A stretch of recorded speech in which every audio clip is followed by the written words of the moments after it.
le Premier ministre Amadou Gon Coulibaly à Paris. Voici des troublantes révélations de Vincent Evouette. Pour plus de détails, après le générique.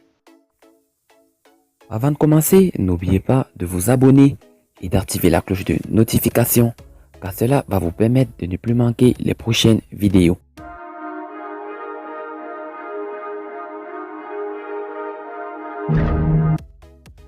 Gon Coulibaly est en France depuis 5 jours pour un contrôle médical.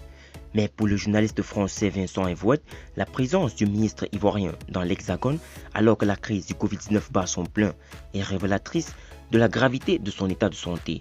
Au lendemain de son arrivée à Paris, Amadou Gon Coulibaly a tenu à rassurer ses compatriotes sur son état de santé. Le chef du gouvernement ivoirien a en effet posté un tweet ce mardi indiquant qu'il a effectué un examen de coronagraphie et son médecin traitant lui a prescrit un suivi médical et une période de repos. Cependant, le journaliste français Vincent est revenu à la charge sur Europe 1, un peu plus alarmiste sur la santé du Premier ministre. Mais il faut être malade pour venir en Europe, dont les frontières sont fermées, pour gagner la France parmi les plus touchés par le virus, pour atterrir à Paris en zone rouge et filer à l'hôpital Pitié Salpêtrière, un vrai bouillon culture. En lieu et place d'un simple repos, le chroniqueur ajoute que Gon Coulibaly dort d'un œil simplement, car, ajoutait-il, le Premier ministre Amadou Gon Coulibaly est arrivé dimanche au Bourget, au bord de son jet.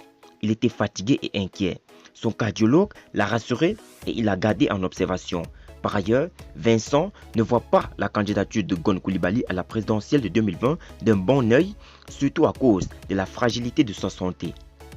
Amadou Gon Coulibaly est l'héritier que vient de choisir le président Alassane Ouattara pour lui succéder en octobre. Ses rivaux rappellent qu'il a le cœur fragile. C'est un handicap quand on veut devenir président d'avoir trop de cœur, déplore le journaliste. Se soigner en France plutôt qu'en Côte d'Ivoire en cette crise sanitaire profonde du coronavirus est également perçu comme un talon d'Achille de nombreux dirigeants africains. Ses adversaires dénoncent les dirigeants qui se font soigner à l'étranger, faute d'avoir construit des hôpitaux à la hauteur. À Paris, 60 années après l'indépendance, on est content d'offrir la gîte et le couvert. Offrir, c'est un grand mot. Il faudra penser à régler la consultation et aussi applaudir à 20 h. Le système hospitalier français porte bien son nom. Il est hospitalier, mais il est ruiné.